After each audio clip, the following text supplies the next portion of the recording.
Good afternoon and welcome to the April 26, 2022 meeting of the Intergovernmental Cooperation Authority in Harrisburg. Our authority member, Carla Hodge, is unable to be with us today, as well as Mark Ryan, who you all know is the representative from the state. The rest of us look forward to a lively meeting because we've had some wonderful guests. Thank you all for accommodating our change of location. I think it was easier for several of us. Larry walked up the street, which is cool. You guys walked around the corner. And it was all necessitated by a conflict at Temple, which was a one-time only. So we will be back there again next month. Next on the agenda is the approval of the minutes for March 23rd, 2022. I hope the board members have had a chance to review them. And if someone would like to make a motion. So moved. Doug, thank you. Second by Mr. Harris, second by Mr. Barton. Any changes or discussion? If not, all those in favor say aye. Aye. Opposed, motion carries. Chair report, I'm going to keep it very short because I want to leave maximum time for reports. But I do want to say once again how lucky we are to have Marita as part of our team. And she and Jeffrey have already started meeting, which will allow for a much more cooperative development of the five-year financial plan, as well as any other issues that the authority brings up. So we're very excited by that new spirit, which as well means the rest of City Hall and obviously ahead of that, as well as Brian and so I'm going to turn it over to Dan, who hopefully he was unable to be here last time. So we're glad to see you this time, and you have license to talk about whatever you want, but we hope it has something to do with the city of Harrisburg. I have quite a bit of stuff I thought I would write down, so I got everything in a concise period. So we're excited. Another month in. Sorry we could not make it, but Matt Maisel came. He'll definitely be a part of what I'm going to go through here. But I just wanted to go through just a brief update of the last few months and some of the points on where we are, some of the places where we're going on things. The first thing I'm going to talk about and stress on how important it's been is working with Marita on how actively we're taking part in budgeting within the city. We inherited a January deficit of $2.5 million. Through our changes in the budget we made, we ended up turning it into a surplus for the quarter. We expect April to be strong.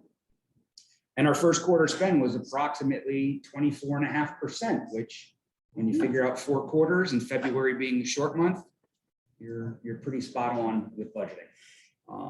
We are going to have our first small budget reallocation, very small, to fix a couple things and start to begin to look at where we can assess positions that are needed now that we know that they're needed and not just in there because they're in there. That's going to be going in front of council in the next couple of days. The next thing is the disparity study and equity. We signed a contract between the county, Impact Harrisburg, and the vendor. We're excited also with how the Mayor's Equity Roundtable is taking shape. I took part in the workforce development component of that yesterday. It's going to help us draw focus on a lot of those issues that exist that are under the surface, above the surface, but it's something that's not only hampering city government, it hampers business, education, the community, and a whole lot more. So I think the first step by cracking the shell and discussing and talking about these issues, that's the first huge step into creating some change. Creating changes is another thing that we've really focused on with partnering.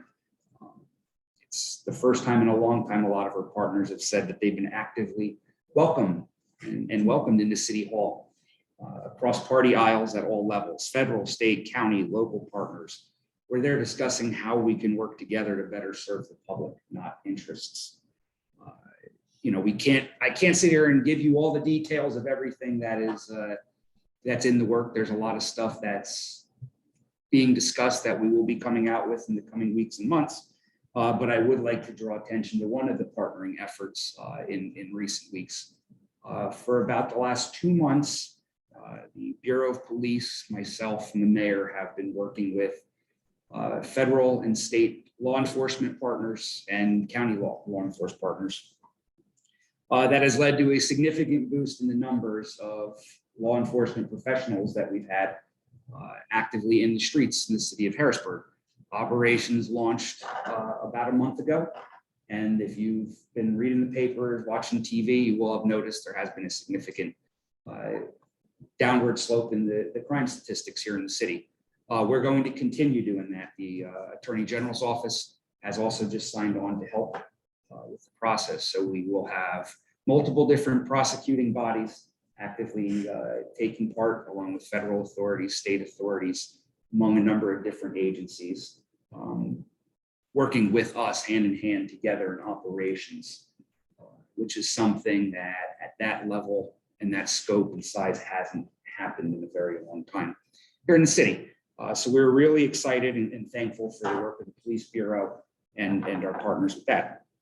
The next thing that is a huge hot button issue is ARPA. We are going to be meeting as an administration in the coming days to draft our plan on how we want to spend the dollars.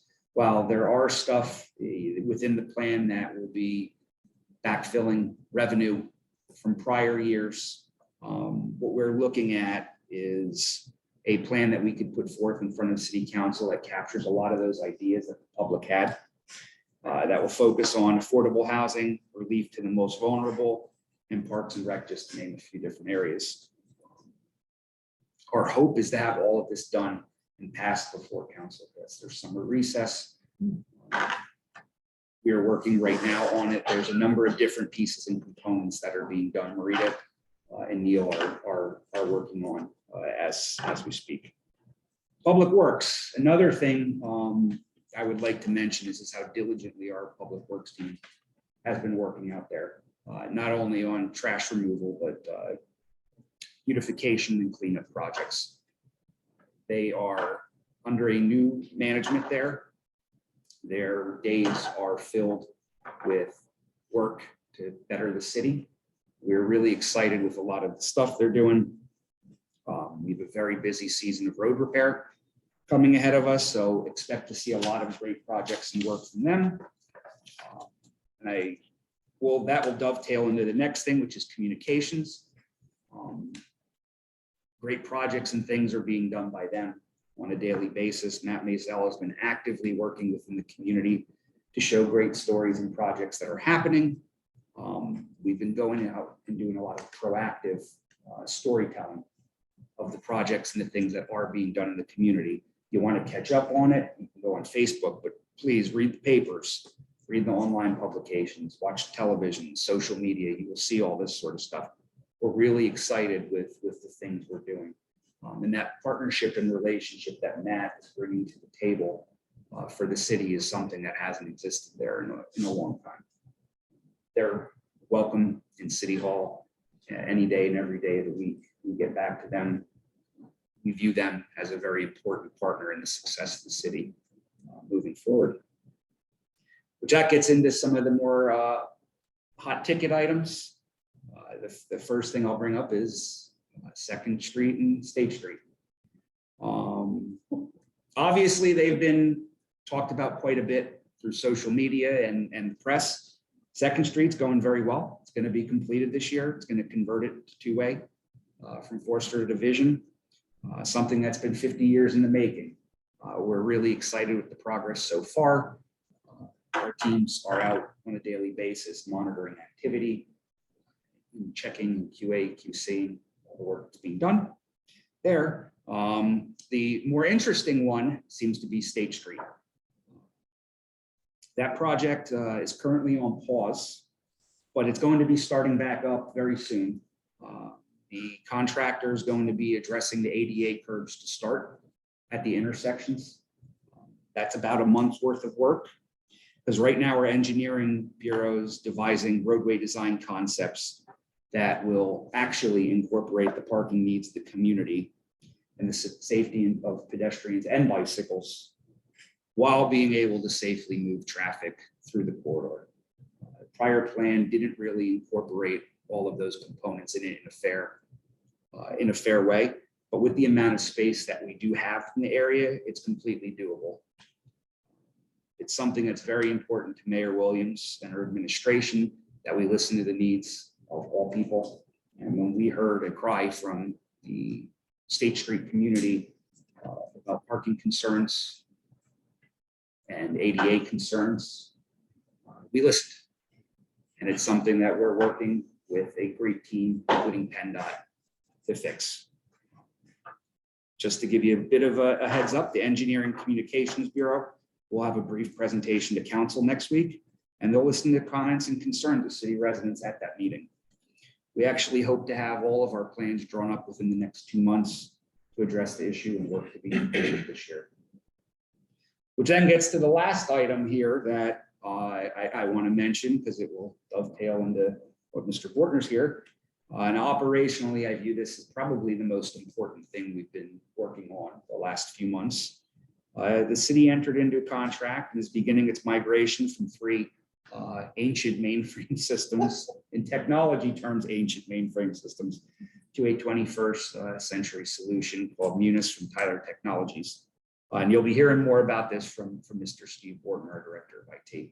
Those are just a few of the things that we are working on, going over a number of different topics. But as always, we're about transparency and openness and collaboration. So any questions you have, willing to take them at any point here, or any questions you have at any point in between meetings, that door is always open. And, it's the same with all of our department heads and directors. So we really appreciate the opportunity to be here with everybody and work with everybody here for a better Harrisburg. Great, thank you. Questions, observations? You're looking at me, I can make a positive comment, 'cause I think that's, hopefully appreciate it, but also, well, you gotta have all feedback, good and bad, right? And I did want to share what I thought was really important, a positive observation. Audrey and I were there, we have a monthly regular meeting with the mayor, and it was not our first meeting. And as we were waiting for our meeting, which started on time, which is important for a busy mayor, some other government officials who were meeting with her from another government were ahead of us, and they came out smiling. Everyone was in a positive mood, and just feeling that there was like what we consider like a positive sort of vibe coming out of, sort of City Hall, not just the mayor's office, but really in City Hall. So for folks like us who've been going in and out of there every month for the last, from 16 years or something like that. I mean, it's just, it's noticeable, and as from an outsider, I wanted to share that observation and that perspective. Keep it up. Thank you. Okay, Madam Chair, Madam Member, DCD has been extremely pleased with the city as well. The responsiveness and the interaction that I've had with key members of our administration, we have no complaints. I know it's early, it's the honeymoon.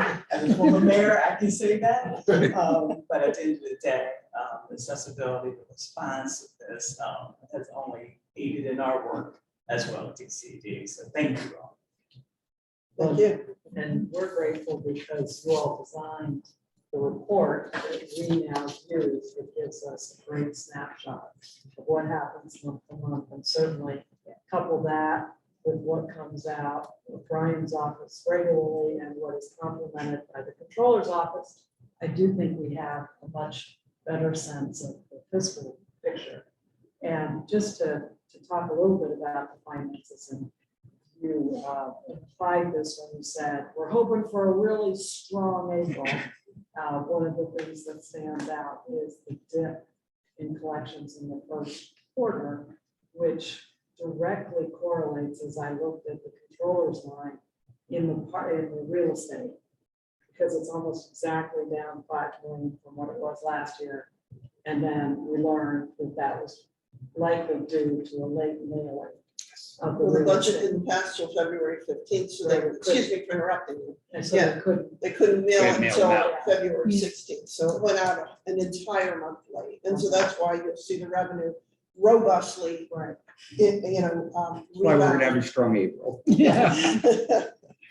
Well, it's just important to make sure we talk about that so that people know why that Time. happened, yeah.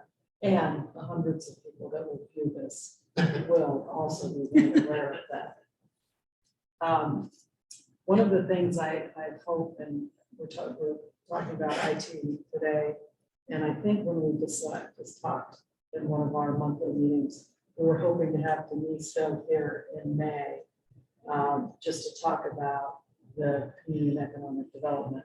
So if you could help facilitate that with Jeffrey, that would be great, because that's always been one of the priorities of the authority. So it would be great to hear what her thinking is, direction would be. Consider, You think she should bring Jason with her? Green light stick.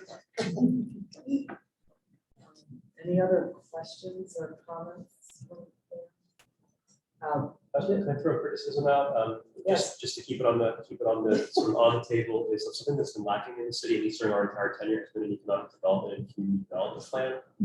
And we just want to make sure that it's on the list of priorities. That it's not forgotten. We see firsthand that you're doing triage, and we want to make sure this is on the triage list.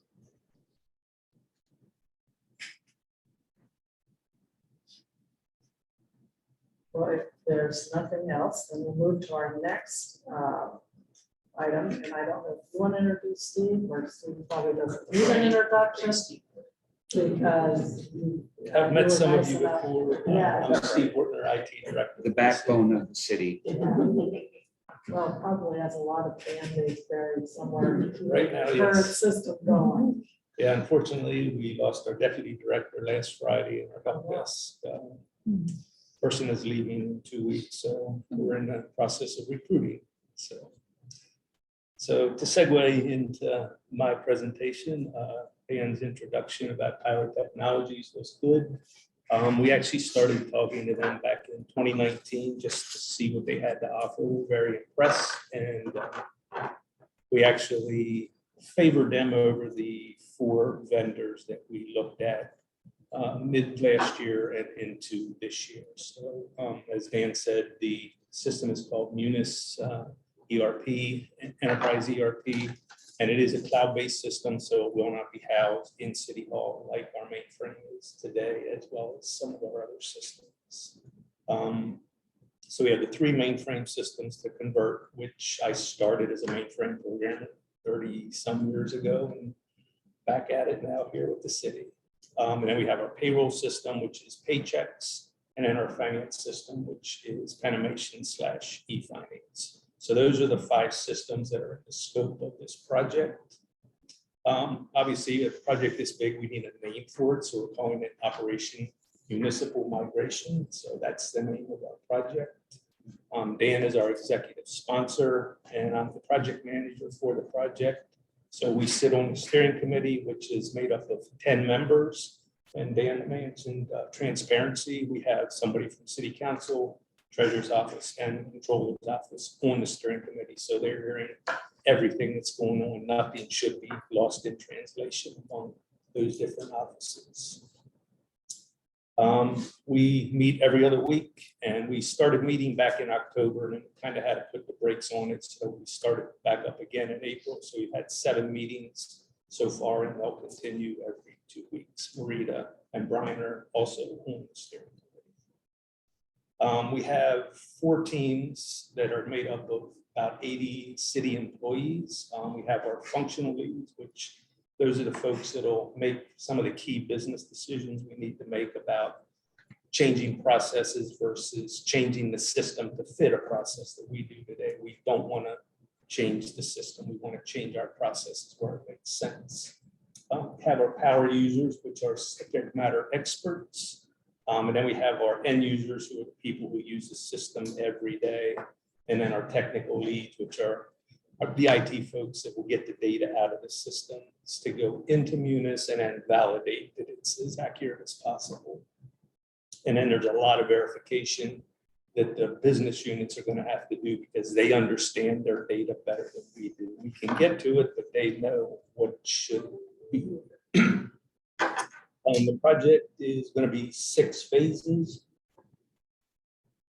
The first one we're going to get started with is financials. We're going to kick that one off in about mid-May. So and I'll get into that in a little bit. And then after, well, that will get rid of the animation system. And then we'll get into the human capital management, which will get rid of our paycheck system. So those two, which are not on the mainframe, will go away. Then we'll do tax billing and collections, and then licensing and codes enforcement. So mercantile and codes will all go together. And then utility billing, and then asset maintenance and GIS databases. The preliminary plan that we got from Tyler back in mid-2021 said it's about a 27-month project. So based on that, that extends to mid-2024. Tomorrow we start our planning meetings with them, and that will hopefully refine that process a little more as we're talking about the different phases. So when they put that plan together, they really didn't get a lot of input from us, but they used other projects to devise that project plan. And then I mentioned the financial sessions. There'll be 5 or 6 full-day sessions and then 1 or 2 half-day sessions among the finance folks to get that piece rolling. And then the real work of getting into the system, starting to validate that everything is there, will get started. As far as the Tyler resources, most of them will be working remotely. There'll be very little on-site activity just because of costs. So, you know, with the way things are today, communicating between various locations, it makes sense to do it remotely. And it also makes sense to bring them here when we have to do that.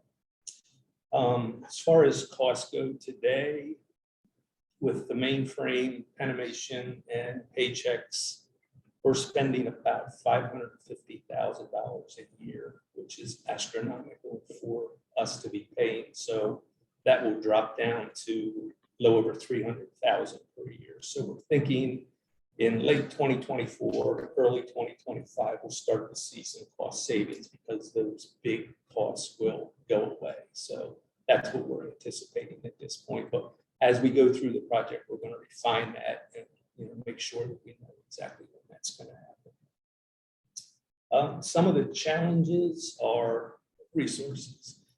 Obviously, everybody's got a day job. We're going to be asking them to help with this. As I mentioned, the full-day finance sessions. So that's going to take away from what they have to do every day. And, you know, hopefully it doesn't put a strain on the project, but that is definitely something we need to balance as we go through. Another challenge is the accuracy of the data conversion.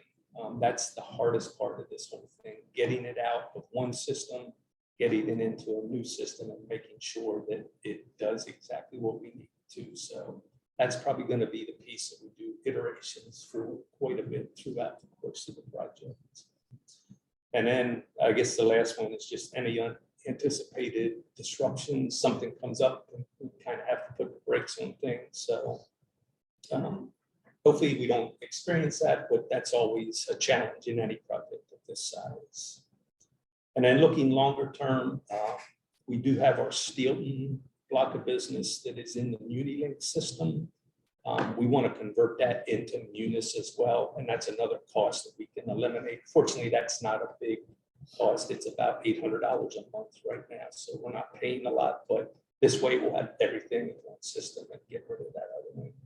And then Tyler has some codes enforcement modules that are kind of like enhanced versions of what's in their base system. So we probably at some point will convert to them, but that'll be after we're live on the system.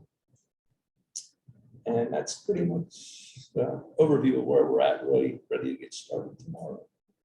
Steve, there are other modules too we may want to look at that could enhance the financial management system. Yeah, the grants is one, and I forget what the other one was. I haven't written down, but yes, there are other things that we can look at. In fact, just today, I got a call from John Rarick at Public Works saying, hey, we have this system that keeps an inventory of our trash cans. And he says, do we have another solution? I said, let me reach out to Tyler. So I did. They're going to get back to me, but the account reps seem to think that should be a natural fit into Munis. So hopefully we can do that and eliminate a $11,000, $12,000 cost for something that just keeps an inventory of trash cans. And one of the things he also said was it's going up 10% every year from this year through the end of time. So,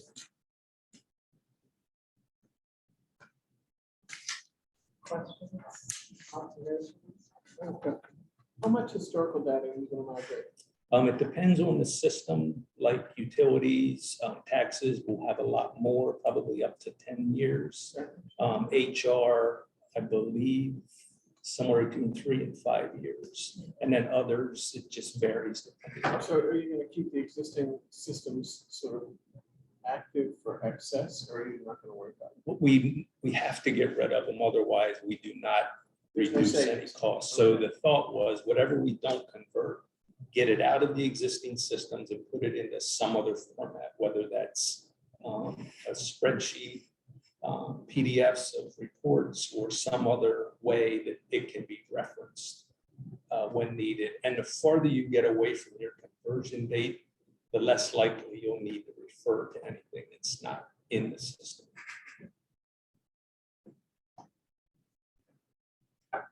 Steve, what do you think, or this actually might be for Maria, what do you think is going to be a good time of year to do the transition animation into Munis in terms of where they are, in terms of bookkeeping and financial? Yeah, the current plan, again, this is preliminary, is looking at start of second quarter next year. Next year's second Yeah, quarter. yeah, so that's about a 12 months. So that way they can close, first quarter they close out the previous year, there's usually some preparation for all of it. Right, and that's probably the next Transaction. budget.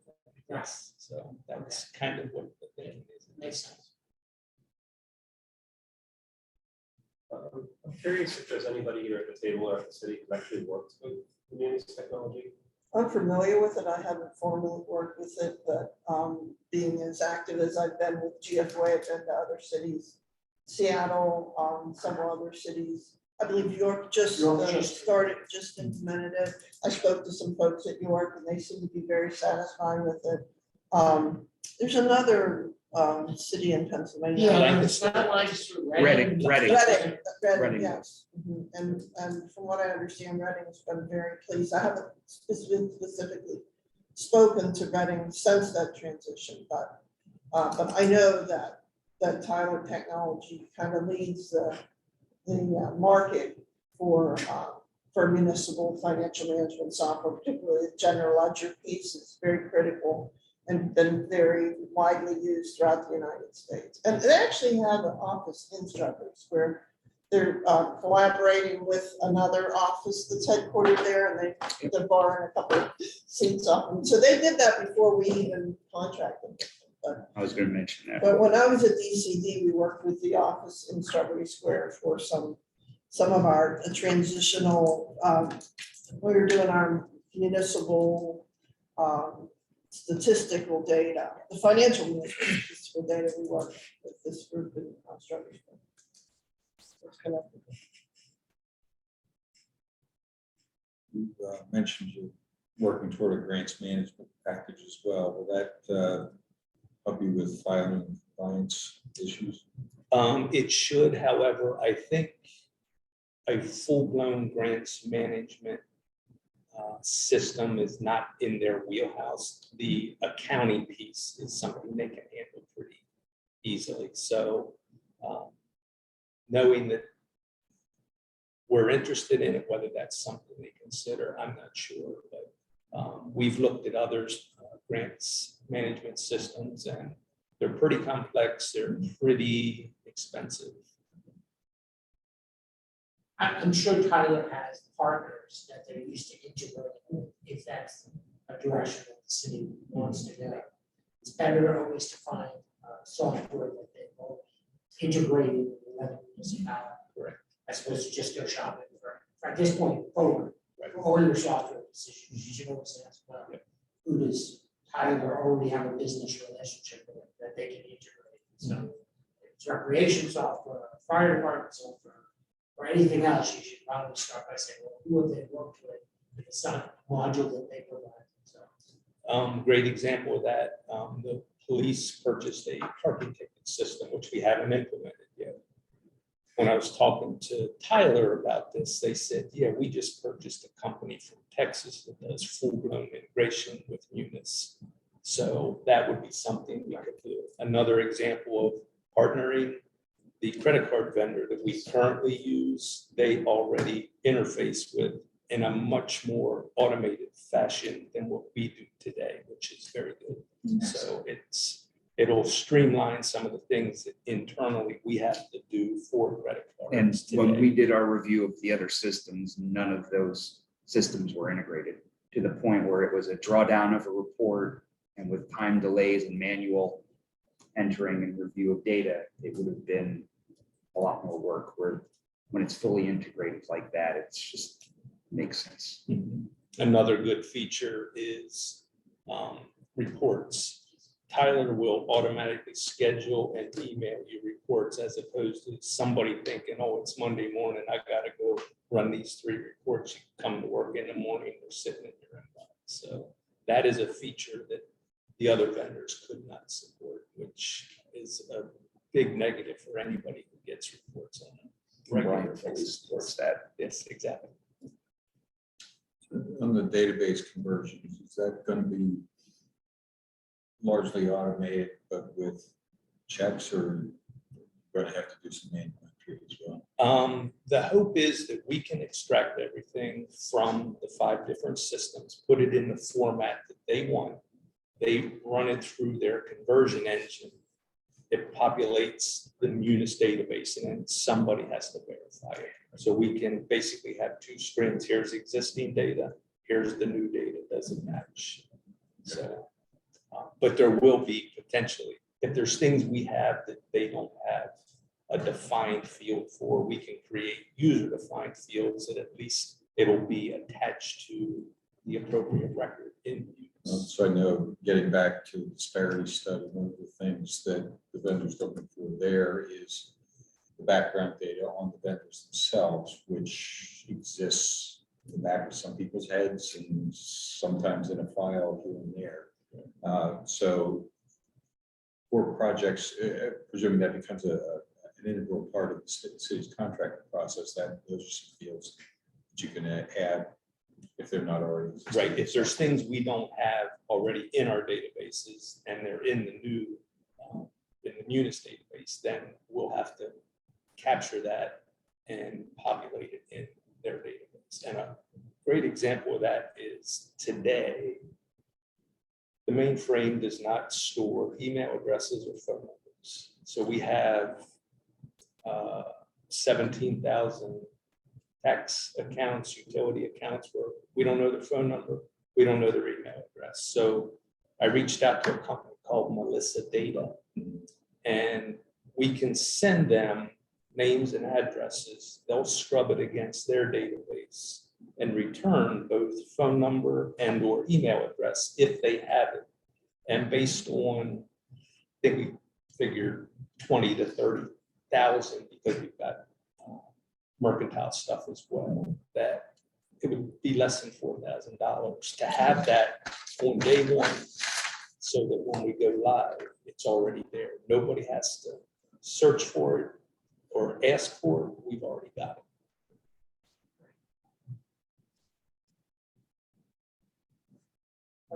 Did you get a greater sense of buy-in from the treasurer yet?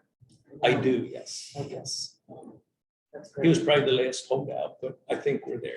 And I think having Celia on the steering committee will Oh, that help, helps, yeah, sure. help relieve any fears there. I assume that now, once the system, at least the financial system, that the auditor's office will be able to access data in a sort of live way. Because they always say, you know, they're out of touch with what's actually going on. Right. But they will be once the system. That's correct. This entire database will be queryable by anybody who wants to get it. They won't have to call us and say, can you run me a report for this, and this? We don't have to do that. They can do it themselves. That's exciting. That's a significant hit in time on our end, from the accounting. So, To program the Act 47 reports to generate, rather than that. they could do the audit without my assistance.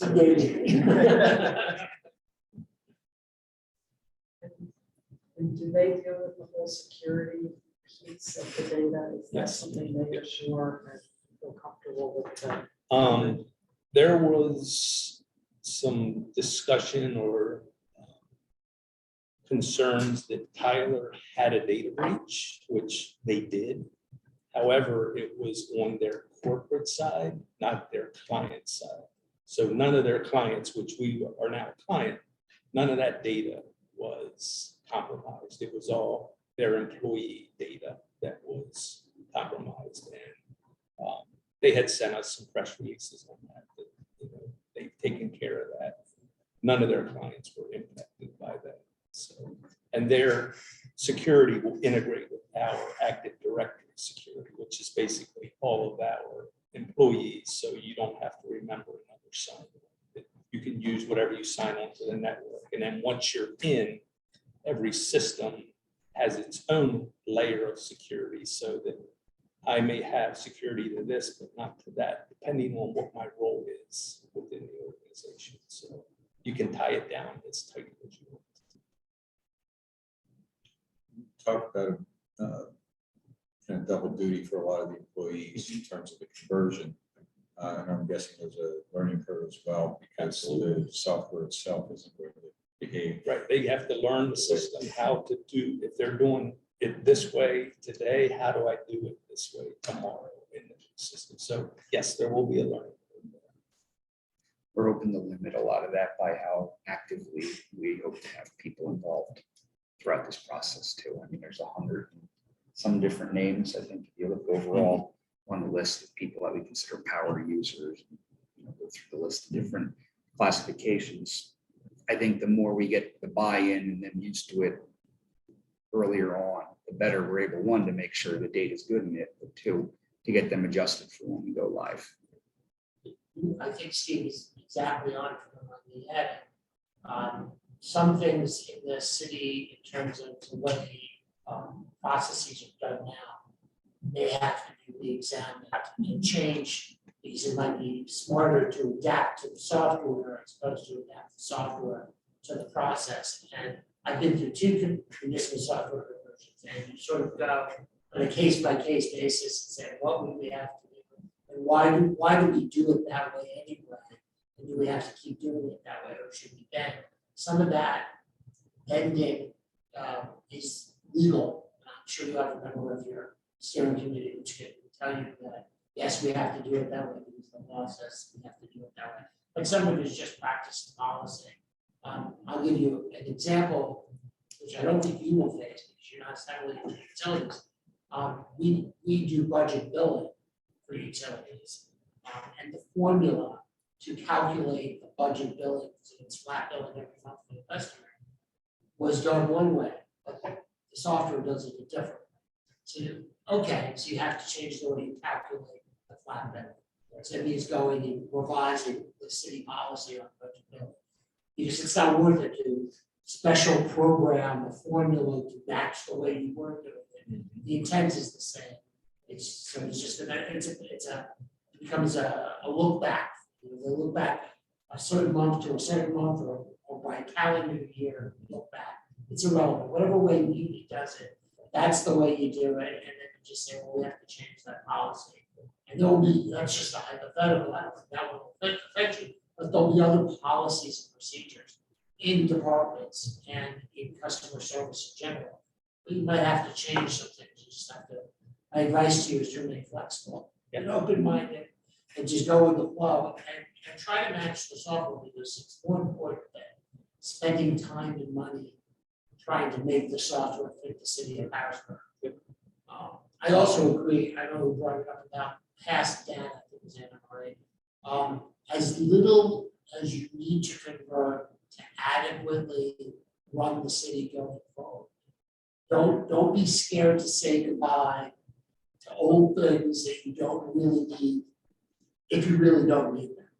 Yeah, it costs time, it costs money, it doesn't always convert well, you can literally pull your hair out, and I saw I've done this twice, trying to bring forward data that has very marginal value to the city after the conversion is over. And you'll have employees who say, but how can we say goodbye to all 10 or 15 or 20 years of some kind of transaction? The answer is you'll never need it. Once it's gone, you'll learn to live without it. So that's my other advice, having done this twice, is don't be scared to say goodbye to the past. Embrace the future. Like a great man for his attic.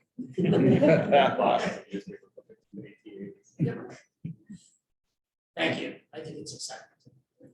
And Dan, hearing your comments, it sounds like you and the administration are fully supportive and fully behind Steve and his efforts to make this conversion successful. Yes. I think all of us in the authority have been consistent in just every opportunity we have to express support for this endeavor and appreciate the importance of it. And really appreciate Steve, your leadership and efforts. And if I can say so on behalf of everybody, to Steve, to Dan, everybody else who's involved. So it's as critical infrastructure as the underground infrastructure that's out there that really runs the city. And so we're very keen on seeing you succeed. And stay healthy. Yes. Please. Please. Any other questions for Steve? I realize that we probably should, going forward, perhaps just always have an entry, agenda item to say, Rita, anything you want to share? I was going to ask, is there, did I recall from a prior meeting hearing that there's a quarterly update on this project? One of our early steering committee meetings said we would give updates to city council. We were also probably going to put something on the website that kind of gave updates of where we're at. I would be happy to update this group if need be on a quarterly basis. You know, whether you need to update us in person is up to you, but at a minimum, if you can be sure to let us know if you are getting updates that we can either attend or tune in and just track the progress as appropriate. And I can always bring his report with me and give you an update. And we do have, speaking of quarters, we do have a first quarter report.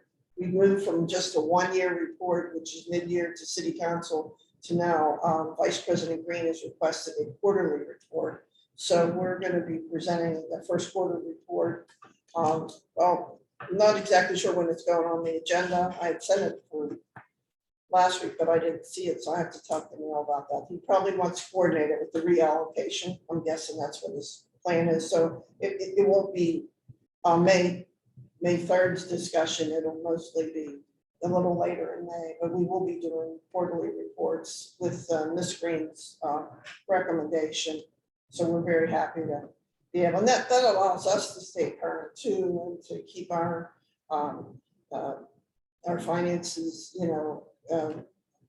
alert as we look at the quarters. If we don't see things in alignment, like we did with Brian and I were looking and we saw 25%, we're like, yes, revenues and expenditures. With the exceptions of public works, but that was only because the requisitions get approved early in the year, but they're for the entire amount of the requisition. But so I think, and of course, we have a new budget manager, Mr. Brooks, Timothy Brooks. He was to come today, but something came up, so he'll be meeting with us maybe next month. He is a longtime state employee, has excellent experience from the controller's office and the auditor general's office, and has an accounting and bookkeeping background. So we're really thrilled about him. He started the 28th of March. I think I did mention that in last month's meeting, he will be starting. So we're hoping that, and then we have 2 more financial management positions to fill. Brian will be glad to know we're hiring a financial analyst, and that will be sometime in likely early July, because Brian is busy with the audits, so it'll be sometime in July or late July, depending on how we can coordinate that with the audit. And then there's a special assistant to the finance director, myself.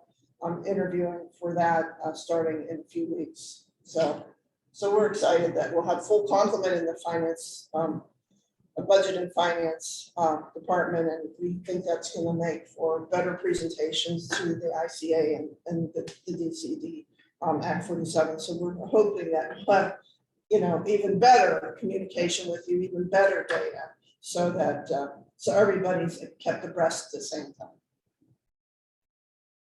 Great. Well, we're excited too, because it's the backbone.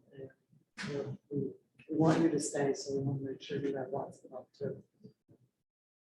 Any other comments? Otherwise, we'll move on to the agenda item. The next one is the Section 203 annual report, which is mandated by Act 124. And it essentially is the authority's opinion on the progress of the city. Looking back, I think you'll find that a lot of what we have incorporated is also looking forward and looking forward more optimistically than we have in the past. Thank you to all the board members who have already reviewed and helped with the editing. Jeffrey did a wonderful base. And so that is due the 30th, and we will get it in the 29th because we don't want to work on the weekend, right, Jeffrey? I'm busy on Saturdays. We'll get mail on Friday. Okay, and so in order to do that, I'd like to ask for a motion from the board to allow Jeffrey and me to do execute the final edits and sign it rather, and get it in the mail. So moved. Thank you, Catherine, second. Second. All those in favor, I'm assuming there's no more discussion. Should ask them. All those in favor say aye. Aye. Opposed, none. Motion carries. It's exciting. The big one off the plate. Is there any other business? Sorry. Jeffrey, authority business, sorry. That's right. We have our monthly finance report. So we paid our bills this month. We started with a balance of $140,469.80. Finished with a balance of $134,853.03. And thank you to FNB Bank for their annual year-to-date $7.65 in interest on our account. We appreciate every little bit helps. And we obviously have sufficient resources to continue the good work of the authority going forward. Great, thank you. You and I talked just a little bit about insurance coming up, and I think it's always wise to revisit the policy to see if there might be a few pennies saved somewhere, or as well as making sure that the coverage is appropriate. So Any one of the three of you? I'll set it up before you ask Oh, for before I ask. references. So our broker is done in Natalie, in Campbell. And our current provider for our general liability insurance is Westfield Insurance. It's providing us with a municipal authority package, which they say is good enough. But before we re-up our policy, we have about 6 weeks. So this is the time to examine policy details and ask our broker to make sure they shop around before we re-up our insurance. So I guess what the chair is asking for is a volunteer to assist the authority manager in the examination. I'd like to Can you motion, nominate? I'd like to motion that Mr. Hill, who personally, led an organization that ran an insurance company, be that volunteer. Thank you, Don. You've been I will very work with quiet. Mr. It won't be painful. We have a program, so that's the most important. That's easy. That's easy. You. We will shop the policy before it renews. Okay, good. Any other business from the board members that you want to bring up? We are missing Ms. Hodge. I think we should note that Carla was unable to attend. I said that. Yeah. She said As well as Mark Allen. Yeah. There's a record. Okay, that's it. If not, Could I interject? Just, you may Did at I- any time.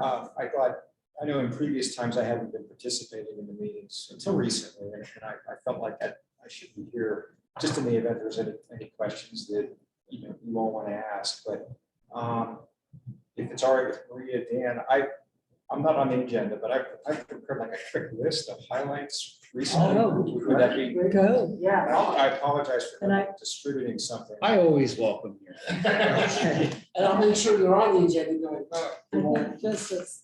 Yes. Finance. It So won't be- please. I won't be long. No problem.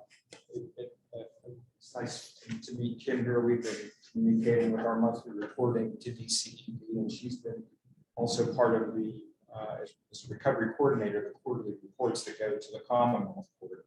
We've been working on that recently, so I appreciate working with her, getting her what she really needs. Mentioned the first quarter, and for the general fund, despite the delay in the real estate tax billing, we had 16 million in revenue compared to 13.6 in expenditures. So we actually achieved a 2.4 million net revenue over expenditures for the first quarter, which is, it could have been higher, of course, with the real estate, but that's still a nice number for the first quarter.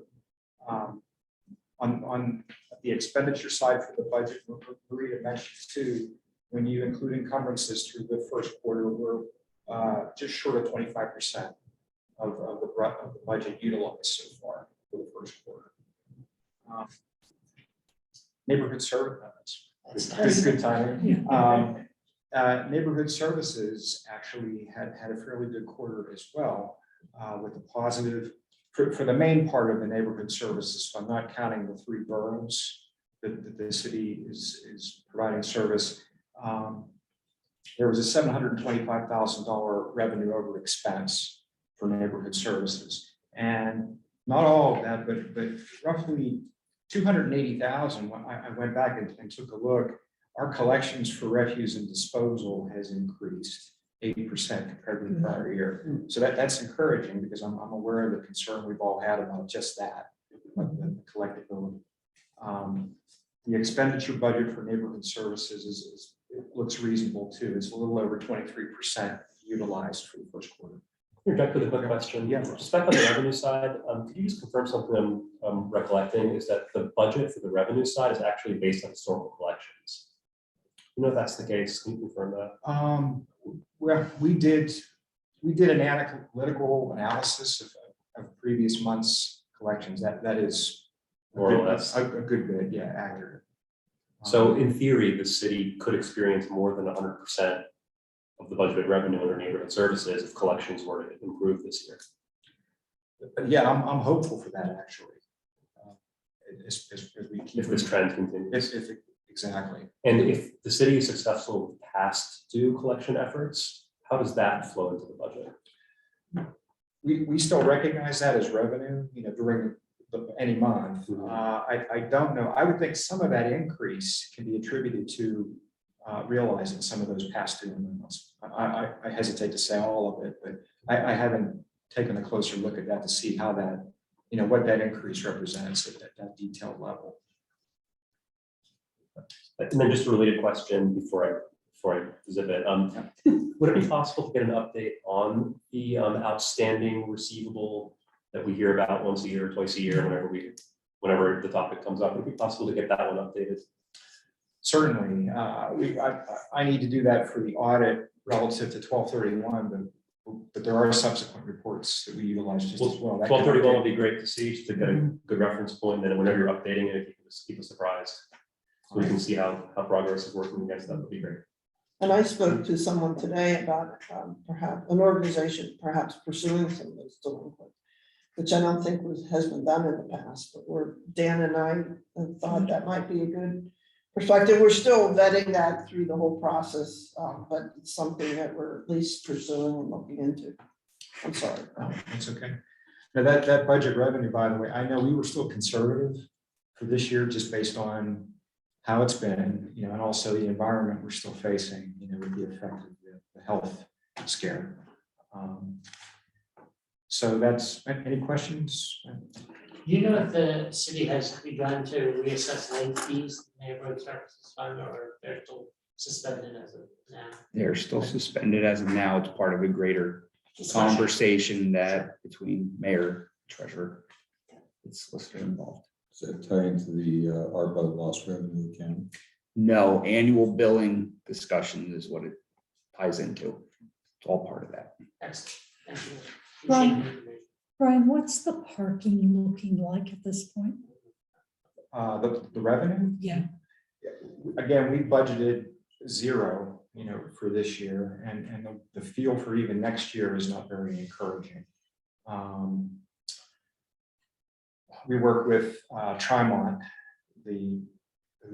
they're closer to that feel about what it represents. It's interesting you asked that.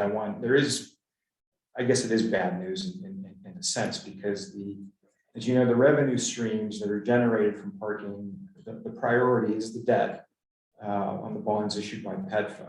And they recently had to tap into the debt service reserve. And as part of the indenture, they need to replenish that within, I think it's 30 days. And it's almost like right away you have to evenly replenish it over a 30-day period every day. And the communication that parking coordinator had provided us from, they have issued a notice of default, but they've extended it to the middle of May to see if PEDFA can remedy, put the money back into the debt service reserve. So that is reflecting, where the revenues have been. I think I would hope, they would try to act. I would, quite honestly, I'd rather see the debt get paid than our revenue, address that first. That's more of a critical concern. Did I answer? yeah, your question? you did. But the revenue, we'll have a better feel for that, for next year's budget. If we would be going out on a limb to even try to, forecast some amount. Because that's where I'm going. I'm wondering if anybody thinks it's ever coming back. I'm optimistic. I think it will. And I think part of it has to do with the return of activity, to the facilities to generate that revenue. I don't know how. You would think, at some point, we felt like it would happen this year, maybe later in the year, but they advised us, no, you can't really budget any revenue. Yeah, because my office is in Strawberry Square, and some of Strawberry Square has come back, but very limited by comparison, Yeah. To what it had been. And my understanding is that the Commonwealth had been looking about remote work and outsourcing, like 5 years ago. And I think this is going to give impetus to the idea that certain functions can be done remotely without having people back in on a 5-day-a-week basis. And I'm hoping I'm wrong on that, but Yeah, reinforcing what's already been tried and has been yes, becoming more accepting, I guess. so we will stay tuned. Yeah, I mean, it's definitely, it will be missed. I mean, you're talking, well over $2 million of revenue there. It's critical to the city's budget. Into all the downtown businesses who Yes. those people represent. So maybe our colleague, Ms. Bracy can pass the word to anyone who will listen that I'm looking to fill the office towers back up again. Yeah. With the Commonwealth employees. It's gonna be tough. Thank you, Brian. Oh, sure. Speaking of debt, we just had recent significant debt payments occur that the city's accomplished, including our GEO debt for the March maturity. The big payment will come in September. It'll be over $8 million, and that's the final maturity on the GEO debt. Just this week, we recently we paid the PA Infrastructure Bank loan. That is a 10-year loan that had to do with city paving project. That was timely made, and also we effectuated the minimum payment for the HRA revenue bonds. That's the $950,000 in minimum contribution. It's the Series A 1998 bonds on the Commonwealth Tower. That debt. So it's nice to clear those items out of the way. recent filings with the state and the Auditor General, many pension filings that are due at the end of March, the beginning of April, we've accomplished that timely. There's one report is every other year. It's the Act 205 Actuarial Evaluation Report. And our actuary for the police has filed that, but then the two for fire and non-uniform, that's through PMRS. Not done, but they've been granted an extension to the middle of July this year to complete that filing.